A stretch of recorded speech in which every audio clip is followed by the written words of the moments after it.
Welcome to the SBP podcast, the voice of mobile film. I'm Susy Botello. Acting in front of a smartphone is the topic of episode 5. If you have not heard our earlier podcast from the director of Figment, you may want to listen to it later. Avaah Blackwell is the protagonist of the story in a cinematic film shot entirely with a smartphone and directed by Mithran Maharajan. I'm really excited to bring you Avaah all the way from Canada to share what it's like from the other side of the lens of a smartphone camera.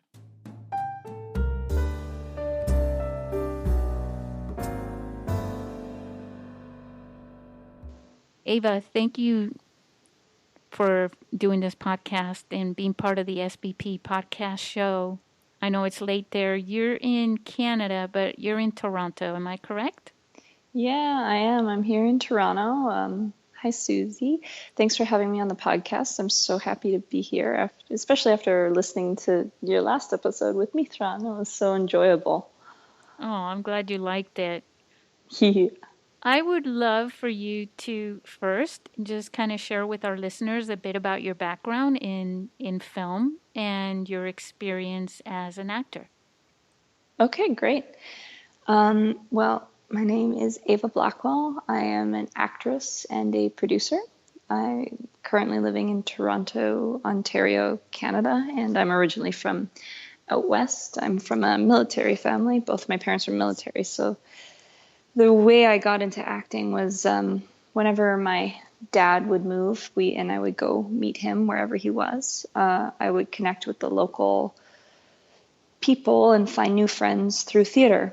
And one of the ways that I always found, I loved connecting with people through theater because people would let down their inhibitions when they were exploring a scene or exploring a story. It was a really easy way to find a common ground with people and then get lost in a story. I have been training in theater and film since I was a young girl, since I was about 6 years old, and I've been training in film since I was 20. I went to film school in the Czech Republic at Prague Film School in 2010, and was working as an actor just after that in Central Europe for a few years before going back home for a bit and finally ending up in Toronto. Wow. So you started out really young in drama classes, that was like your way to get your feet wet into school and getting to know people because you moved around a lot, huh? Yeah, I did. And it's funny because acting's always been, it's like when you skip a stone across a lake, sometimes it's touching the water and sometimes it's not. So I know I've always had very fond memories with acting, but it's always been around in my life and part of my experience, but I haven't always been doing it. Does that make sense? Yeah, and also I know that acting is introspective in many ways, right? Mm-hmm. Yeah, for me with acting especially, there's a time for gathering experiences and there's a time for pouring them out into a story, into a character, into an experience for everyone, you know? What are this film that you were in, this mobile film Yes. as we like to call it, it's been, it's called Figment, and yeah, the podcast that we did earlier with Mithran Maharajan, he spoke in depth about, making the movie and so forth, and I think it's awesome to have you here because your performance in that film, your acting ability was superb, and that's really, really the captivating part of that movie. I mean, you're watching that movie, you don't think about, the fact that it's being shot on an iPhone. And so, and I know that you were a professional and you worked in other films. Was this the first time you worked on a film? I'm already imagining you're going to say yes, but was this the first time that you worked on a film that was shot on a smartphone? Yes, it was. And thanks so much, Susie. That's so nice of you to say about my performance. I mean, it was largely due to, the team. You can't create that on your own. It's all team effort. And Mithran's writing really helped with a lot of that. And the whole team giving me space to just be safe to create and express myself. It was my first time working on anything filmed on a mobile phone. And like you said, you forget that that film is shot on a mobile phone and I forgot too, because they used a phenomenal amount of equipment, and it was the same. It would be the same as if you were shooting on a Red or whatever. They just put an iPhone in place of the Red. They had dollies and everything. It was amazing. Karan did such an amazing job as the cinematographer. He was so inventive, and him and Mithran worked so well together to create these wonderfully vivid shots. But it's still, when it comes to, like, we use the phone all the time. We take selfies, or we get in front of people, at an event or something like that. And, we're so used to being in front of the lens of a phone. And the lenses on cameras for films are usually quite large, and it's like that big eye looking at you, you know. And so I'm wondering if having, being in front of a smartphone camera, even though they used all the other big equipment and everything and professional equipment, which you're used to, do you think that helped you feel more comfortable in front of the camera for your performance, or did it even have any effect at all? You know what? That's a really great question. I had never really given that much thought. And I suppose it did. I was also lucky that we kind of shot some of the easier scenes first. So everybody was able to get used to the fact that we were shooting on a smartphone, because it was also like a large crew. It was a huge crew, and we were all crammed in. Like when we were shooting in the office, the first shots you get of me in the office with Liz and Joseph interviewing me about what happened. That's the most vivid memory I have of this actually being an iPhone, because we were shooting in Liz Taylor's her friend's location, and we were all crammed into this little office, and there was like 20 people in the room, almost, I'd say, to my memory. And we were all crammed around this equipment. There's the boom and everything, and then just on top in a little tiny stand was this iPhone. And I just remember coming into the room and sitting down on my mark and everything being very professional. It's like, camera rolling. Okay. He presses the screen on the iPhone and we're rolling, and it did, it kind of took some of the pressure off in a way, I guess, if I'm thinking about it now, because yeah, you're comfortable in front of an iPhone. You don't really think of it as like a huge production, which it was a huge production, but you don't really think of it that way. Huh. There was a sense of familiarity with that camera and comfort and sort of ownership over it, Not because I had an iPhone at the time. I didn't have a 6 at the time. Now I do. But that's a really interesting point you bring up. I had never thought about it that way. Well, I was just thinking about that also, with the girls, the little girls, because Oh yeah, the children are girls given were so much iPhones fun. from the time they're like, under a year old. Actually, before we go on, I'm thinking I can almost hear people that are going to be listening to this saying, "What was this film about?" Because maybe they haven't heard, watched the movie yet, Oh or yeah, yeah, or yeah. anything. Why don't you describe a little bit about the film first? Ooh, okay. So Figment is a story about the power of imagination and the fact that truth is relative. It's similar in tone to Room. There's a little bit more of a Disney twist on it. And we were actually shooting in Toronto the same time as Room was being filmed. Although neither one of us knew it at the time. I think I mentioned that in our previous conversations. But it's about a young woman who gets abducted by her husband, actually, and locked in a basement. And she is pregnant, and she has a baby alone in this basement and has to raise her daughter in these circumstances as a prisoner, trapped in this dirty, grungy basement, and protect her and keep her safe from the monster. So Diana, the character that I play, creates these stories for her daughter, telling her that mom's a warrior and she's a princess, and mom has to go into the forest and fight this terrible monster who is her father.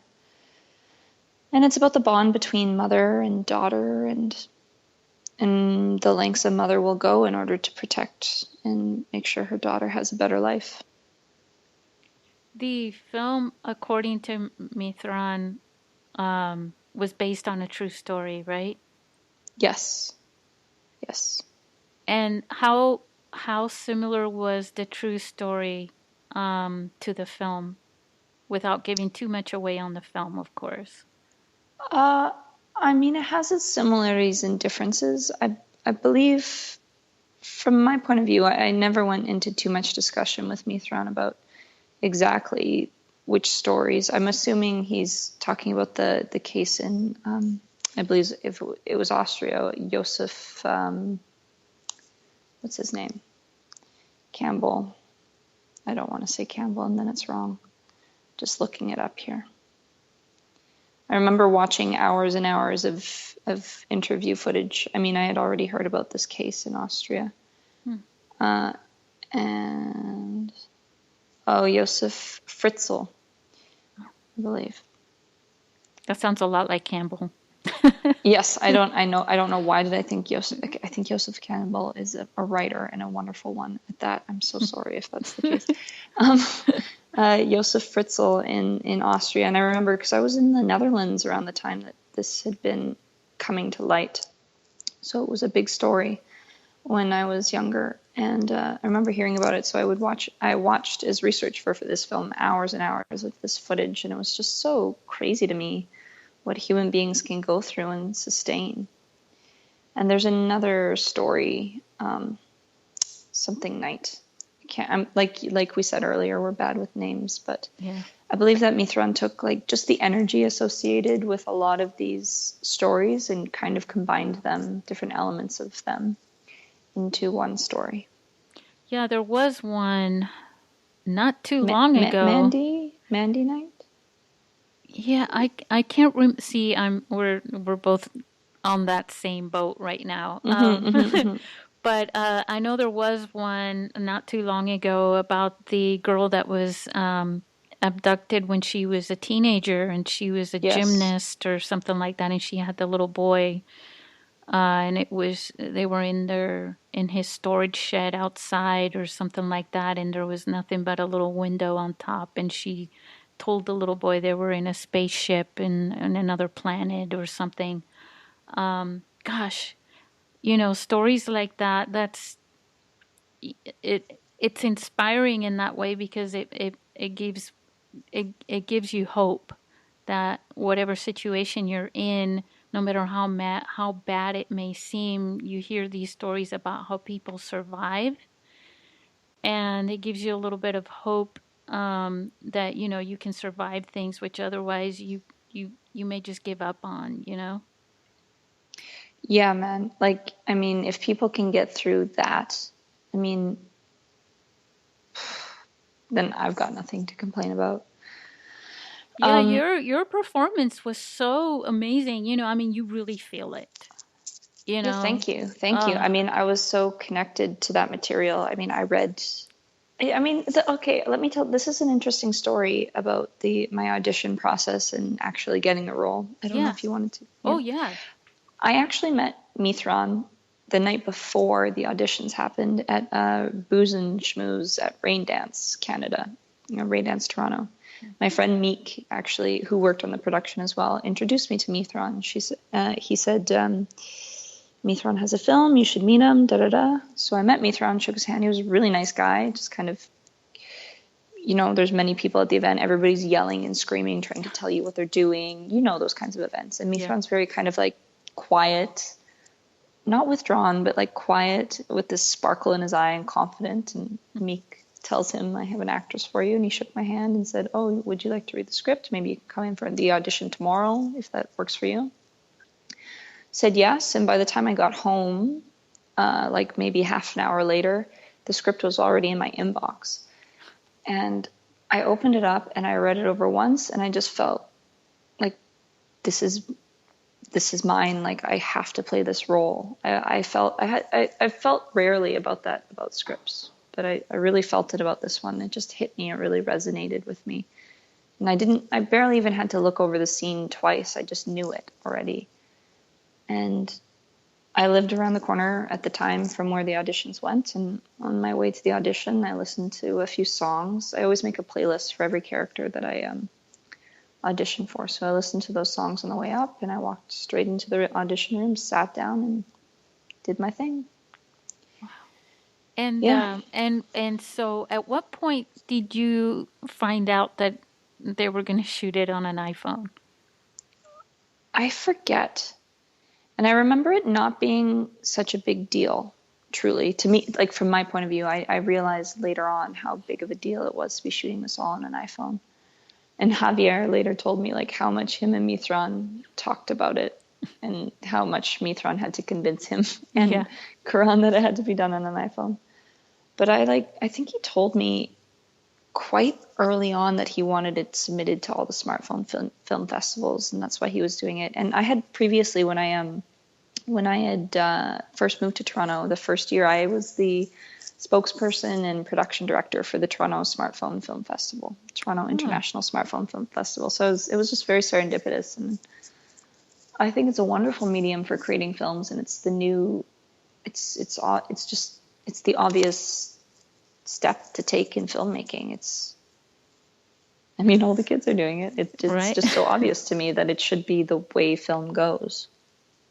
Well, yeah, at least one sector of the industry, not every film. It really is the story. I do hear from filmmakers who are going to shoot or trying to shoot a film with their smartphones, that they want good professional actors, and that they kind of get an attitude, as soon as they find out they're going to shoot it on an iPhone, they're not taken seriously. And you're one of the few that took that seriously. But I'm wondering if that had more to do with the story, in your case.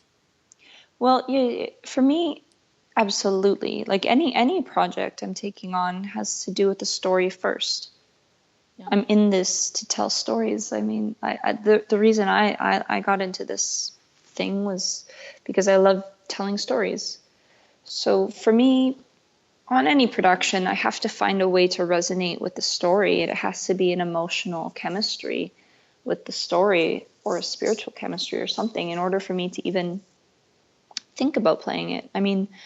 Obviously, even in big budget productions, for me to do the best I can, I have to find a way to connect with the material, or else I have no starting point, Yeah. So Yeah, no, go ahead. I don't know, if there's a good story there, it tells me also something about the team who's creating it. So it tells me it's whether these people were going to have a good chemistry. Like, if there's somebody, like if Mithran's dedicated to creating a story like Figment, then, well, of course I'm going to have co-creative chemistry with him, because that material I resonate with so well. And it was like magic working on set with everybody. It was great. It worked from my point of view. I've rarely been on a set that worked that well. That's awesome. Yeah, we were even talking about the whole, me on the films that and I haven't worked on anything major or anything like that, but I actually was negligent or not willing to go to Hollywood in that, because I know a lot of filmmakers they strive for that, and for me it was the complete opposite. I really enjoyed the independent filmmaking scene because you do feel like your family, because you're allowed to pitch in, and Mm-hmm, mm-hmm, mm-hmm. in ways that you're not just told, this is your part, this is your thing, and that's all you're allowed to do. You're not even allowed to look in that direction, type of a thing. And in Yeah. independent filmmaking, it's like you all pitch in, and everybody's open to everybody, and at the same time, being open to people kind of brings people together closer, you know?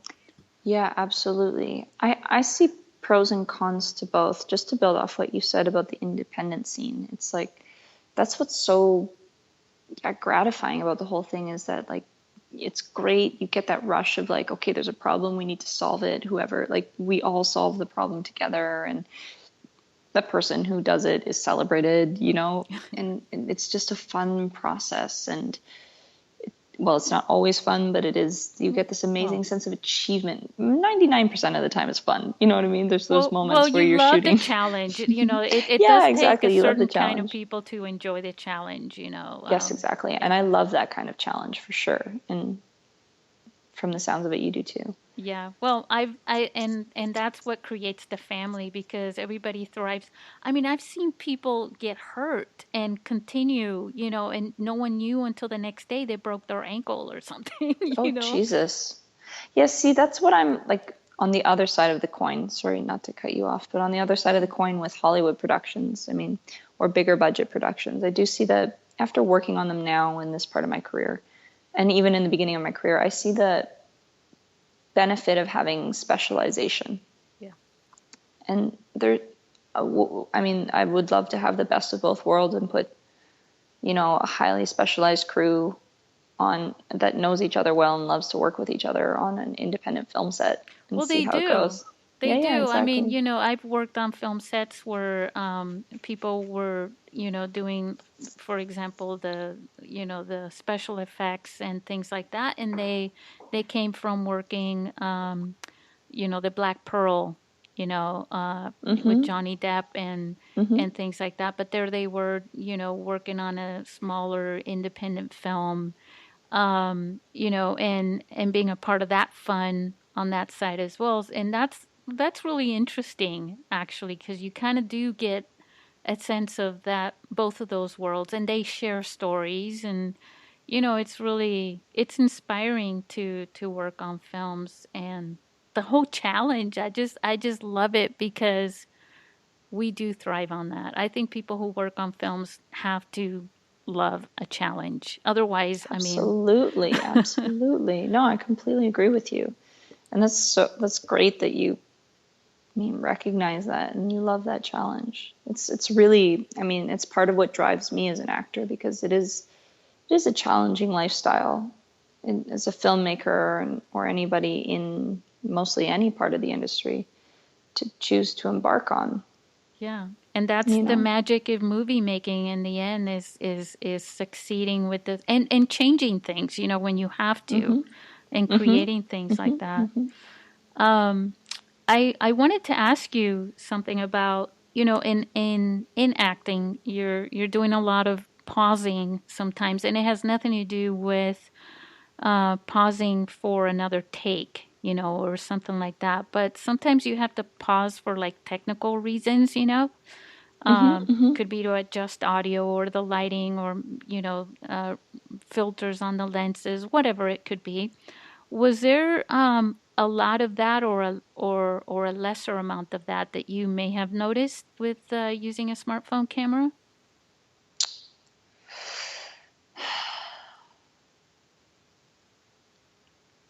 I think there was just once or twice where they were trying to figure out what was rolling. I mean, it's such a blur, and we shot it so long ago now. I'm just trying to think. Um, I know there was a couple of times where we were pausing to make sure that what was on the screen was what was being recorded. Uh, Mithran might be cringing at that answer. That's not quite accurate. It's more like I can just hear him like reaching through the phone and being like, "Hey, Pa." um, it's like I remember we were in the basement and they were trying to figure out whether they were touching the screen and then trying to figure out if it was rolling. And this was like 18 hours into our day, and everybody was exhausted. So they were trying to figure out, and there was a point where they had a monitor, I think, and they were, oh no, that's what we learned. I think what we learned was that it would have been beneficial to have the smartphone hooked up to a larger monitor, Right. to see what was actually going on, because they were using the actual screen as the monitor. Does that make sense? Yeah.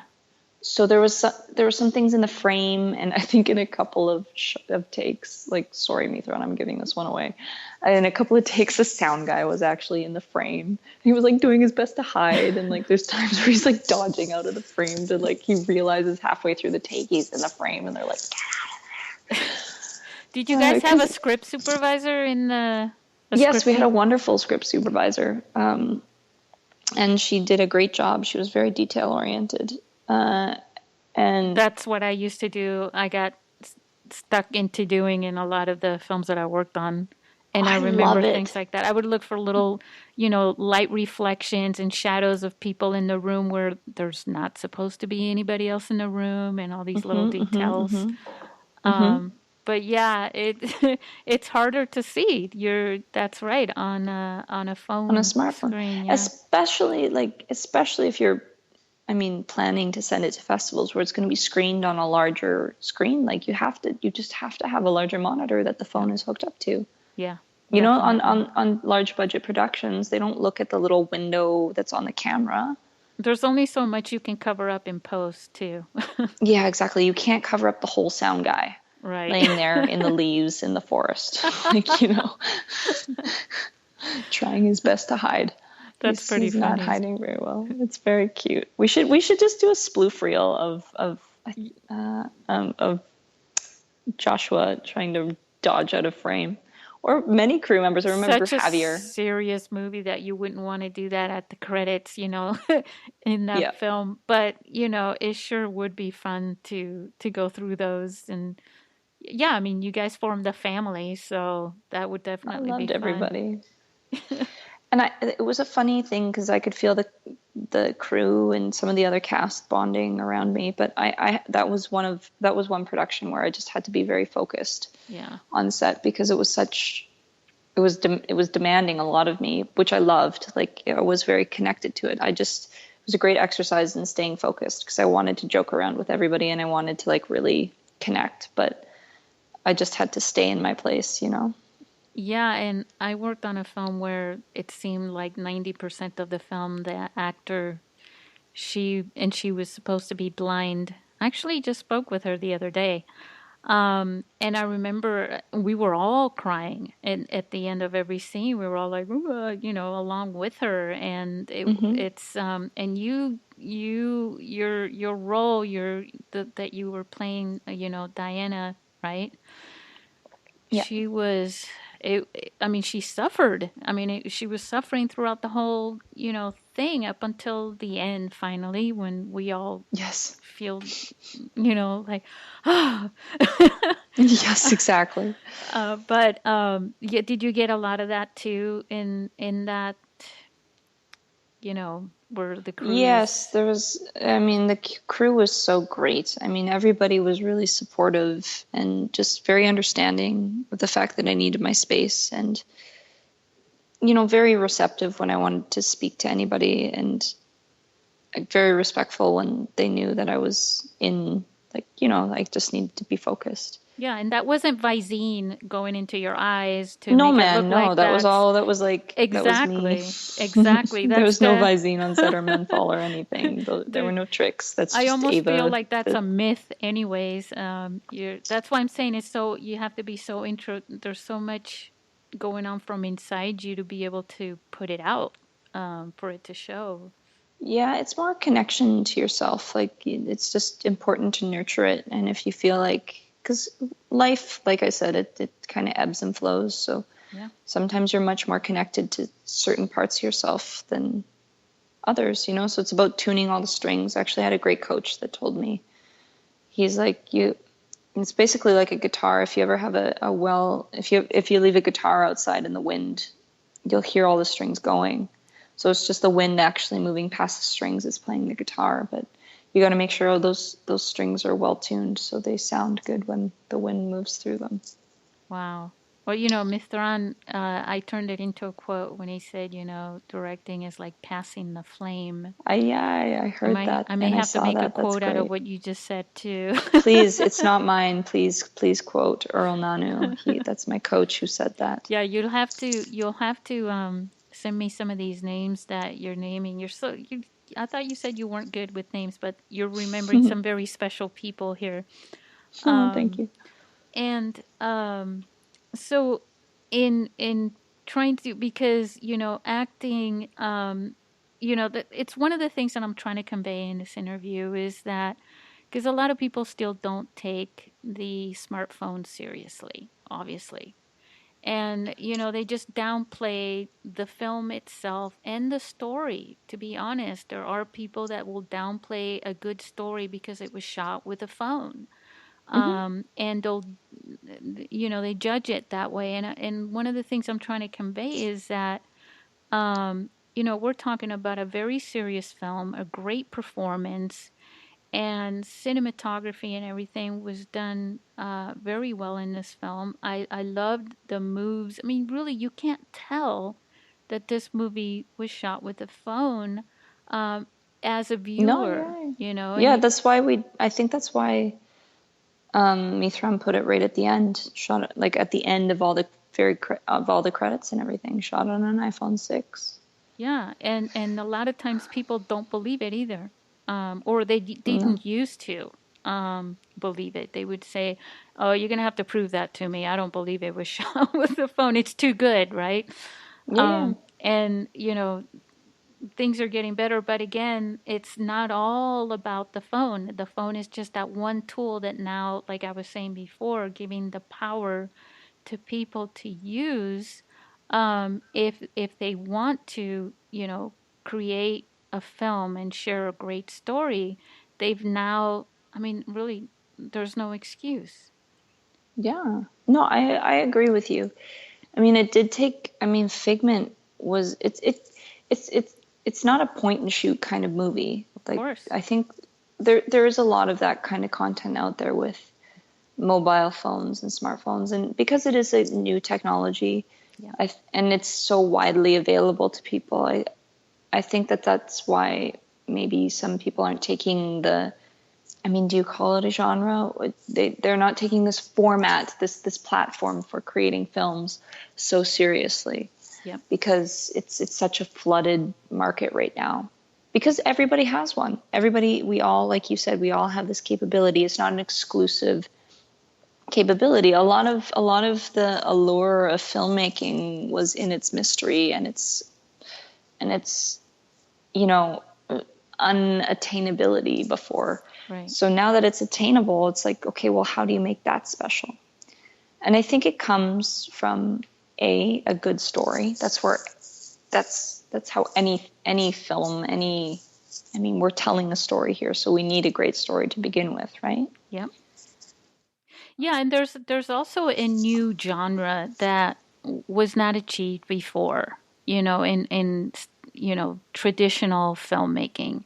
That and I mean everything in the end is either it's some sort of a story to create a message of some sort. But there are films kind of like music, right? Which Yes, are about what they convey and what you feel from them, right? And you can go really into depth into analyzing a song for what it means and what you feel and how it makes you feel. And I think a lot of the more experimental films are going into that route because they are created by people who don't have the filmmaking experience and background. So they're sort of absolutely. experimenting with it. And there is, you know, running the film festival since the get-go, from since the beginning, since people started making these films, right? I get Hmm. to see this two sides, where yes, there are cinematic films with the stories and great films like that, and then there are experimental films that are completely different, in that you've never seen them before. And then there are similarities to some of the experimental filmmaking that was being done, what was in the late 60s and the 70s with the 8 millimeter Mm-hmm. cameras Mm-hmm. and things Mm-hmm. like that. Um, and and then there's with social media and all the apps and everything like that, there's just like it's it's really creative, and it's still growing, and it's not like I'm trying to say, well, there's this new genre that just came out, because it's evolving, you know. Absolutely. Um, but And but yeah, for the film per se, right, as a film instead of more than a video, what we think of as a video, I really do agree that that's one of the reasons why I created the Global Mobile Film Awards, because I want people to move away from just pointing and shooting and just saying, haha, look cute, good enough. I'm sending it off to a film festival for these. yeah, of course. And I mean, God bless you or whatever you associate with, any deity you associate with. May they bless you for, creating this festival and going through. I'm sure you have so many submissions from around the world, and you have to go through them all, and you probably see, Yeah. the best of the best and the worst of the worst. So, Well, I haven't I seen mean, anything horrible, to that's be good. honest with you. Yeah. That's So, good. and I do watch them all 3 times at least, though. Oh, wow. You watch every submission 3 times? Yeah, I do, Wow. What do you because look for? What do you look for? I'm looking for, it's hard to tell what I'm looking for until I see it, for the So it's like most a part. feeling. It's that je ne sais Yeah. quoi. And at the Okay. same time, I'm able to see some people who maybe it's not so great right now, but there's a potential there, Mm-hmm, and mm-hmm, to inspire them, because I know that if once they step on the red carpet and have the film festival experience, and especially if they attend, they mm-hmm. they get this energy from that, and they're gonna Absolutely. go, you know what? I'm I didn't realize, I mean, after looking at, you know what? I've got, my mind is just rolling now. It's exploding with ideas for my next film. And that's what I want people to do, to keep moving with it, because it's not about just creating one movie and then that's it. Oh, look what I did. Yay, and I'm done. Mm-hmm. Because you get better through practice. But yeah, it's hard to Absolutely. tell what I'm looking for exactly. Okay, But that's I do interesting. have to watch them 3 times at least, because it's like watching anything or listening to a song or anything. It's like it's subjective. So Yeah, you know what? For me, like I do the same with a lot of scripts and stuff because people send me a lot of material to read over, and yeah. whether they're asking me to act in it or, help them out on the project or produce or come be in it, for me, there's that certain thing I'm looking for to feel, and it's just sort of like a certain depth. I know that if I feel that depth, then this is a good project to be associated with. And then I also, if I find myself thinking about it later, then I know it's a Mm. good one for me to be associated with because it's in my mind and it's coming up and it's speaking to me in that way. So I don't know if it's the same sort of situation for you. Well, yeah, in a lot of ways. And I did say that this was subjective, but it is also objective too. I mean, it, Yeah, it of does have course. to make sense, and because I mean, I've I've got a degree in media communications, and I've, worked on films, but we've all grown up with films. I mean, we know more than we Yes. think we know Yes, of course. about the It's our process. main, it's the main way our, like that and music arguably are the two ways that our culture shares, like, and the world shares experiences, right? Yeah. Hey, I You want to know, ask you something about the kids. yeah, Um, absolutely. because we were talking before about, the being in front of a smartphone, right? And how Yes. comfortable or different that is than being in front of the big lenses. Mm-hmm. Um, we were just talking about that, how kids are, they're given, smartphones, and they're used to that. Oh my God, they Yeah. live in front of, cameras Oh now more gosh, than ever Izzy and before. Tara were probably like more savvy with that thing than anybody else on the set. They could have probably made their own movie while they were there, right? Hmm. Did you see, because I remember Mithran said, I think it was the one that played your daughter, right? That she had been in Yeah, Izzy. commercials. Yeah. Yeah. And was she, so she was already experienced not in movies but in front of big cameras. Do you think she took it seriously? I mean, obviously she did. She was a Oh great little gosh. actress, but Yeah, like, oh God, both of the girls were so great. And they actually created that role for Tara, right? They couldn't really decide who to go hmm. with as my daughter. Ah, And clever. Tara was not supposed to be an actual character. It was just supposed to be a doll. Yeah. And they loved her so much that they created that character for her. I love So, stories like that because that was it was like that sixth sense moment when you figured it out. yeah, exactly. I thought it made the story way more powerful, and Hmm.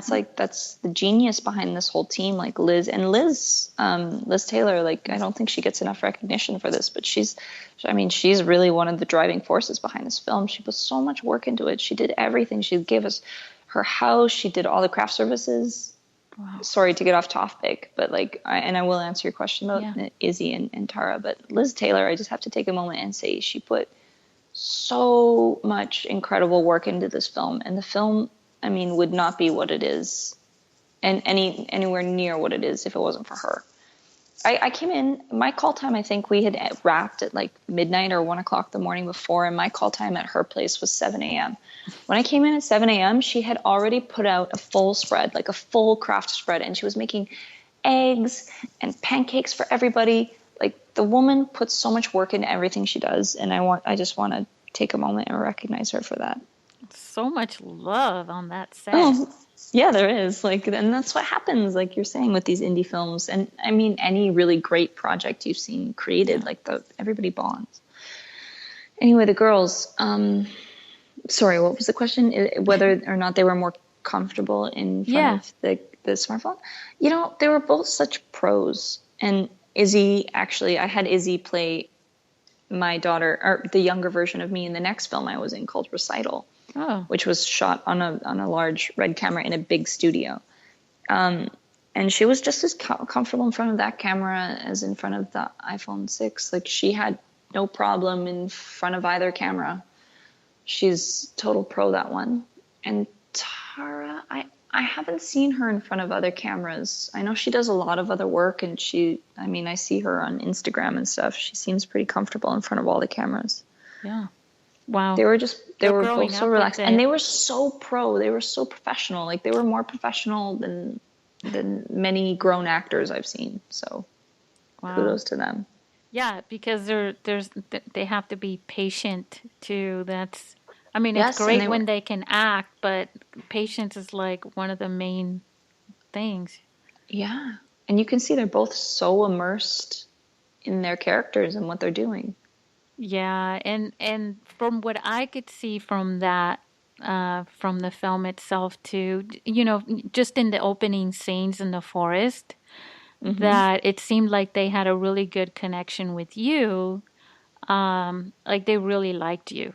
It Oh, I showed. love them so much. I love them both. They're such just amazing girls, and their parents Yeah, are like, I mean, a lot goes, like, the tone of the kids often comes from their parents, that's great. usually, and Yeah. especially on set. And that day, like, especially in the forest, it was cold. We were so cold. It was like -20 in January when we were filming, and Wow. we were out in the forest. These girls were in these thin little costumes with their boots. And I mean, they had heat around for us, but we were out in the forest filming, and they were stellar, man. Like, if I was in their position at their age, I would not have been as well behaved. They were so patient and fun and, like, kind and game and loving. They were just amazing. Like, they inspired me. You know. Yeah, how cute. Yeah, totally. Um, It was beyond cute. It was like, and mature and amazing. Oh yeah. I see them in that film and then connect what I was, how they look and everything, and how cute they were in the film, and I'm connecting that to your story. Yeah, yeah, we were freezing our butts off out there, man. It was cold. Canadian forest in the middle of January, like that any ice and snow you saw, that was real. Like we're out there in t-shirts and mini like costume dresses, you know? Yeah, one of the last films that I worked on was supposed to be shot in the Civil War times, and Wow. and it was in the spring, in April actually. But it was in Big Bear, and it Mm. was out in the mountains and the wilderness, whatever, out there. And yeah, there were like blizzards, and I remember I was wearing, like, I don't know, about 7 layers, of clothes. And the actress was wearing kind of like what you're saying. She was supposed to be some sort of a vision or something, and she was wearing like just a sheet basically, and it was Yeah. just like, oh my god. And we were Oh, like in the yeah. trailer heating up, and she would walk in and she looked blue. Yes, yeah, yeah, yeah. And it's amazing. Acting is not a comfortable job. I mean, No, it's not a comfortable lifestyle. There's many beautiful perks to the lifestyle choice of an actor, but overall it's like, it's it's gritty. probably it's very gritty. And I mean, I just finished shooting some reshoots of a film up in Ottawa last weekend. We were outside from 6 a.m. to 6 p.m. Yep. outside all day with a car to warm up in. And I was lucky because, I mean, in most films, I'm wearing basically what you said, a sheet. Even in Figment, I'm wearing like a t-shirt and leggings. Yeah. And this one I was lucky because we were doing combat stuff and I was wearing a gas mask in this last film that I'm just talking about. And Yeah, you're pretty badass on some of these films that you yeah, I do a lot of stunt work. Like I do fights and falls and stuff. I mean, I'm not the kind of stunt woman that would do some of the crazier things, like get lit on fire. But that's I've pretty been lucky cool. enough to be like, yeah, I do a lot of, I do my own stunts. Wow, that's pretty I've been awesome. training for it. I love that part of acting. I mean, I think it's visceral and cool, and and I love the stunt communities.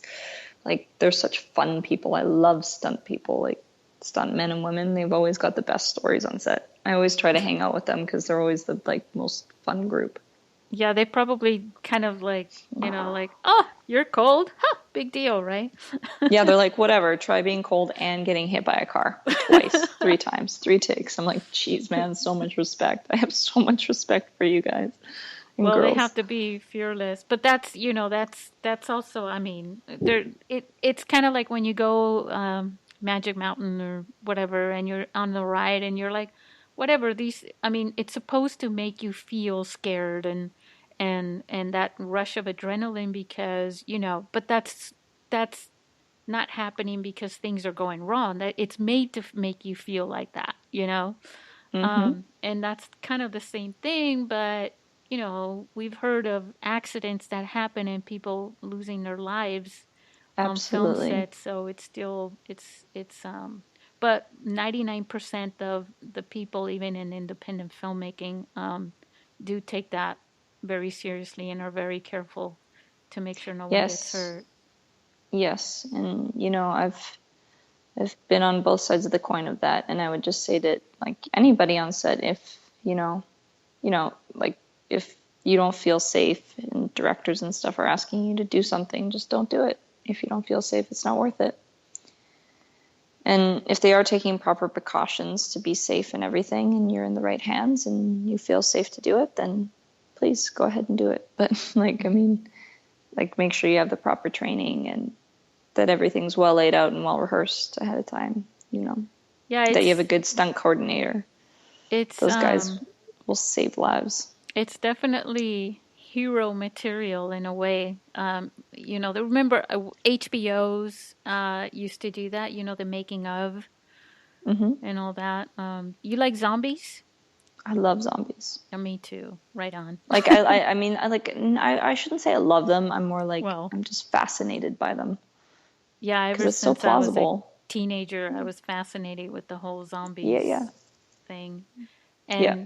And the old zombie movies, they used to use, well, they used to go to the, Butcher the, shop or yeah, the whatever. butcher Yeah, shop. yeah, yeah, So a yeah, lot of that yeah. stuff, they're not dealing just with like visuals, they're dealing with the smells as Oh well. God. Yeah, it's crazy. Oh, yeah, but But that's when it's like, I haven't seen I mean, I know that the whole zombie thing is like big right now. I've seen a few zombie movies, shot with mobile phones, but I think we need more before this, it fades away and then yo, comes if back. there's anybody listening to this that wants to do a zombie film, just please call me. Please call me. I'm so happy.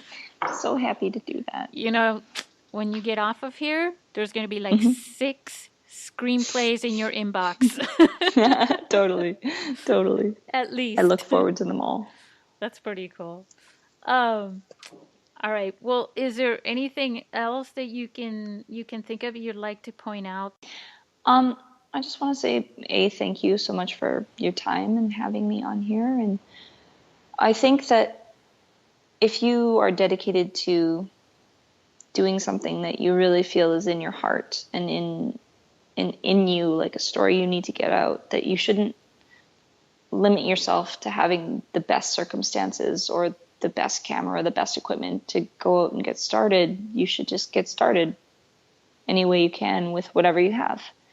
And if that's a smartphone and some friends, then start there and start building and getting yourself some experience. And if you're an experienced director and an experienced filmmaker who wants to start playing with this platform, it's a wonderful world full of great surprises. And you can challenge yourself to create something really phenomenal with this seemingly common object.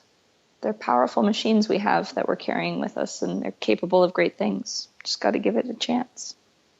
Yeah, and you might save a little bit on your budget by using a smartphone and, pay actors and a little more and have, Yes, I'm all for better that. craft services and Yeah, I'm all for that too.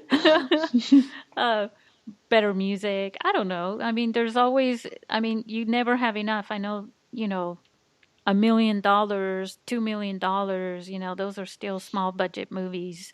So there's never enough money, for making films as it is. Yeah, it's true. But you know what? There is enough if you know how to work with what you have and do the independent thing and solve problems and network with people and get people around a good story. It's an amazing thing that can happen when people are excited about the story. Yeah, the cool thing about also, if you're just starting out and you're creating a short film and you're going to use your phone, you're going to use some friends.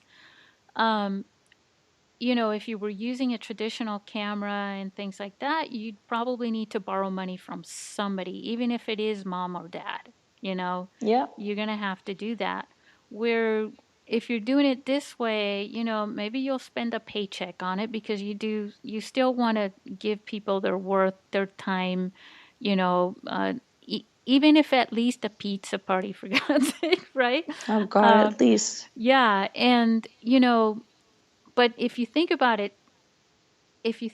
this, it's like, I don't know, it's like you're not owing somebody and they're not controlling the outcome of your film. You really own it at that point, Hmm. because you're not, a lot of times funders who fund your films, they start putting their 2 cents in and they start changing things on you, and then that can get pretty dramatic. Yes, it can. It can. I'm learning that in the early stages of my producing career. So, Well, that's right. yeah. You're a producer too, Hey, so you know what, man? Like the future belongs to, or man, they, them, woman, right. whoever. Well, yeah, whatever. But the future belongs to those who create their own paths. So, like I said, if you have a story to tell, tell it. There's no excuse. And it doesn't have to be through any genre or platform. Like, You can start it on a smartphone. You can do the tests on a smartphone. You can do the whole thing on a smartphone. You can do it on a different type of camera, but just start somewhere and go from there. That's all I have Yeah. to say about that. Are Yeah. you gonna make a movie with? Are you gonna produce a movie with a phone? I have no idea. I would really love to. And I would definitely love, I love this idea of mixed media production, you know? Yeah.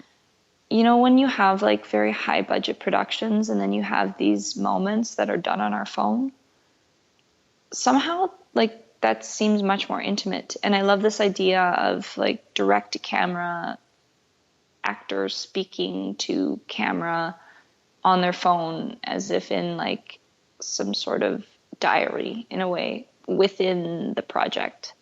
Yeah. Because it's such a part of our lives. Like we do this, we're on our phones all the time, and the way I've seen it done in big budget productions, like there's got to be a way to marry it because it's such an intimate thing to audiences. We all know what it's like to see ourselves being played back on our phone, and if you try to fudge that in any way, like we know it, our disbelief is no longer suspended. So Well, remember when the first films came out where they were using referring to a text, and you would see the little text bubble come up on the screen, and you were like, "Oh my yeah, God, that's yeah, so cool!" Now it's common, or somebody going on Facebook or just talk yeah, of yeah, yeah, social yeah. media and how cool that was. And it's like what you're talking about is the next level where that actually becomes. And there are films that are also doing that, but they're exciting because they are relating to, yeah, our lives. I mean, we're on social media. We go on Instagram, we go on Facebook, we go on, all these other things. We're always looking for something new, of course, to wander into. So it's pretty cool. Hey, Um, sorry you cut out. We just cut back in. yeah, it happened So earlier too. So yeah, I don't know what it hopefully is. that's okay. That's okay. It's the spirit of what we're talking about. Yeah, totally. So, But you know what the funny thing is? I'm talking to you through my phone right now. Like I'm on Skype on my phone, talking to see, you, looking at my phone. gotta love it. Yeah, gotta love it, man. These Yeah. supercomputers in our pockets.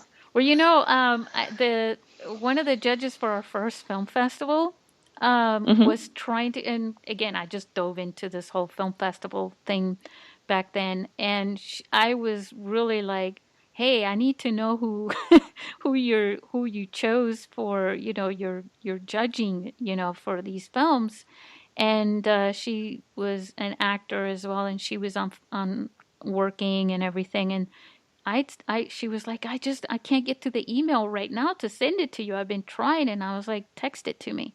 So she That's texted great. me those. We were actually just laughing and talking about that. I was like, yeah, it was like whatever we have, it's all about tools. You went on Google to look at this guy's name. Yeah, exactly. I was at the grocery store the other day trying to figure out the difference between sugar because I was trying to figure out the difference between raw and the other sugar. Like Like what is that? Yeah, bleached and I refined. just wanted to make I mean, sure it's a this couple. other one was not didn't have bleach in it, basically.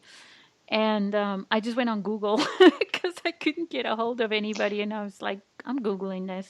Oh my God. And it's so bad because, like, I mean, this is like a common theme, I'm sure, in your life, what you talk about. But I was just talking to my friends the other day about, like, our smartphones are so good, but we also have to encourage interaction between each other, which is something cool that your festival does because it uses the platform of smartphones, but Yeah, then we're also interacting with each other. But yeah. like, when's the last time you actually gave directions to somebody or asked another human being for directions? Well, I do because Oh, I you love do? to That's talk great. to I love talking to strangers. See, I'm really I'm a real dork when it comes to stories. I really enjoy people. When some people think no one wants to hear their stories. I'm that one Hmm. that's like, no, no, no, me. I want to hear it. I Oh want to, man, that's yeah. awesome. And so for me, it's like I've stopped people for directions and made friends, that I'll probably never see again. But that Yeah, moment, I love that. I have so many friends floating around the world that yeah, if I and ever bump into them again, I'll yeah, be and like, sometimes you yeah. do. And And you do it's, in the most random places. yeah, and there's no shyness about it, like, oh, hi. Yeah, It's like, hey, what's up? It's great. that's so cool. That's a beautiful gift that you have, Susie.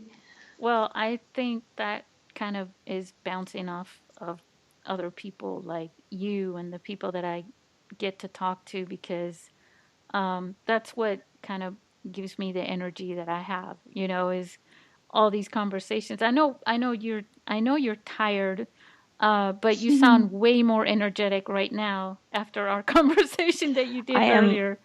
totally at the beginning of our conversation. I was just like warming into it and like, Yeah. coming out of events mode and into film mode. But that's the thing. If you're doing what you love, it energizes you. Yeah, well, and that's part of keeping your dream alive. There's a thing about the people, and these are a lot of like salespeople and things like that. They think having a dream is like making a wish, and there's such a huge difference between the two. And Yes, everybody absolutely. everybody has a right to have a dream, and no one should be played down to, their dream should not be played down to like it's just a wish. There's a huge difference between the two. Yes. And that's like, and it's not about setting a goal or anything. It's a dream comes with like a vision and something you believe in.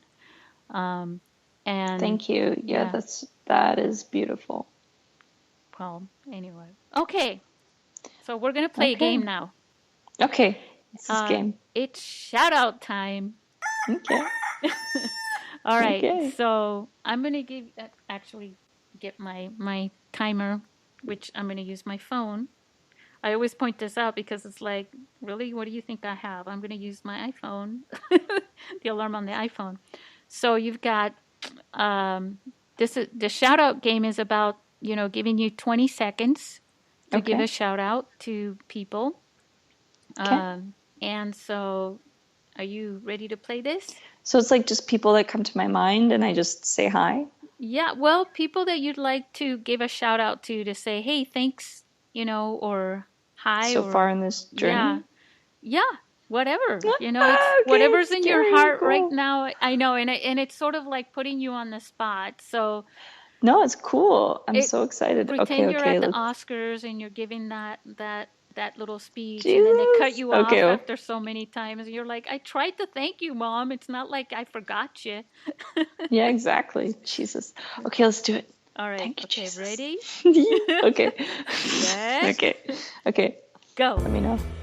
Okay. Hi, Mom. Hi, Dad. Hi, Mick. Hi, Amy. Hi, Austin. Hi, Manny. Hi, Nancy Bishop. Hi, Terry. Hi, Jeremy. Hi, Mark. Hi, Gordon. Hi, Michael Reventar. Hi, Maitli. Hi, Alicia. Hi, Paul and Jupiter. Ah, okay. I'm like, go away. It's so funny. So many people like from years ago popped up into my mind and current, and I just let it go. Well, if you were competing with, not that I've had like 20 episodes or anything yet, but if you were competing with the rest of the people that I've had here so far, wow, you won. Yes. I could have kept going. Yeah, you named the most because it just seems like the others were trying to give the reasons behind why they were, so and so for doing this, so and so Oh for my God, doing I that, forgot my right? sister Mick. Hi, See, Mick. Sorry. that's okay. I let everybody cheat once. Thank you. I It's love all my good. sister Mick so much. I'm going to ask you to just kind of wrap this up, but then after that, I'm going to ask you an added question to for our Patreon community of rock stars. Okay, So okay. that's going to be Hi, guys. privileged for them only. But for Ooh, okay. now, is there anything else you'd like to say before we go there? No, just, I mean, if anybody's listening to the end, which I'm sure they are, Yeah. thanks so much for listening. I hope you got everything you need. If you want to get in touch with me, you can feel free to do so. You can find me on my website at avaahblackwell.com. It's AVAAH Blackwell.com, like you're screaming at the end. Or on my website, or like on Twitter. I'm not on Twitter. On Instagram or Facebook. Please feel free to get in touch. I'm happy to try to answer any questions you have. Yeah, we're going to add the links to all your whatever you want actually on our notes for the Great. podcast. Fantastic. Yeah, thanks. Yeah. Okay, And then great. I like to do a little blog thing too. And, Yeah, I saw that. That's so generous of you. That's so nice. Yeah, I like to kind of put it because, just notes on a podcast is sometimes it's just like very generic looking. I don't know how to plasticky, and a nice little article sharing a little more insight and some photos and links and things like that. I think it's something nicer to make people want to share that more than just a link to an iTunes or, a feed with the podcast. But that's in there too. So, totally. all right. So cool. See ya. We'll see you later. Bye, guys.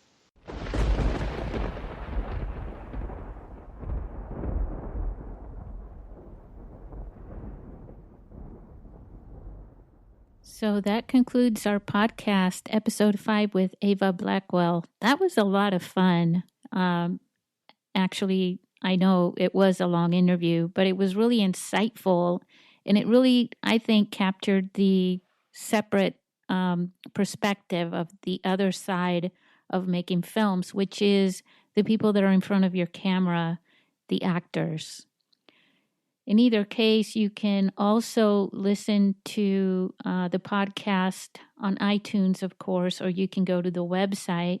You can also find out more about the International Mobile Film Festival by going to www.internationalmobilefilmfestival.com.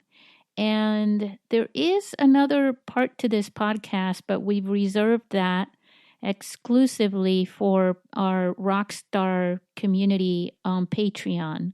If you'd like to go there, subscribe and listen to that, where Avaah is going to give some advice to filmmakers. Simply go to www.patreon.com/SBP podcast. We'll see you there.